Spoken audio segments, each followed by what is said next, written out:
The opening is a very short chapter, which is essentially a supplication asking for guidance, which is then followed by the longest chapter in the Qur'an, and it is an answer to that supplication, where God begins by saying, "This is the book about which there is no doubt, a guidance for those who are conscious of God," and confirms the previous scriptures, the Torah and the Gospel, and any other scriptures that were previously revealed by God. We learn about the three categories of people: those who believe, those who don't believe, and those who say they believe but in fact they do not believe, the hypocrites. A characteristic of the believer is to believe in what has been revealed here in this Quran to Prophet Muhammad, peace be upon him, and what was revealed to all the previous prophets, and to make no distinction between them. God gives many parables throughout the Quran to make various points in a beautiful way.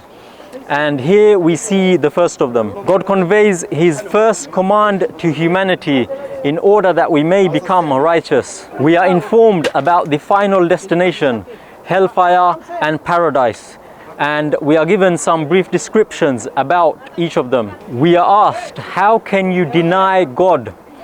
You were once nothing, so basically you were once dead, and he gave you life, he brought you to life, and he will cause you to die once again, and after that he will bring you back to life again.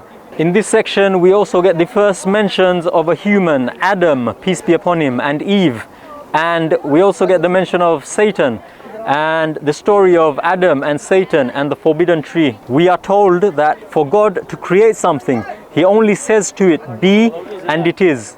And that's it.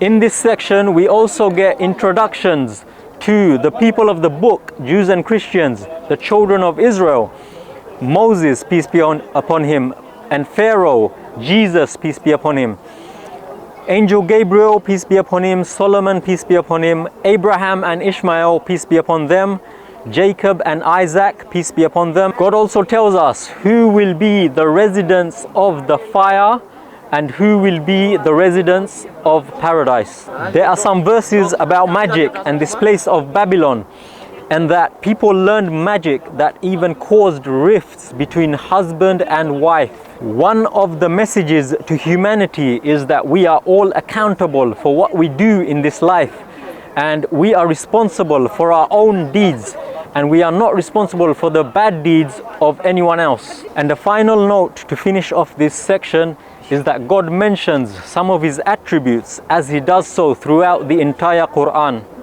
And that brings us to the end of this section.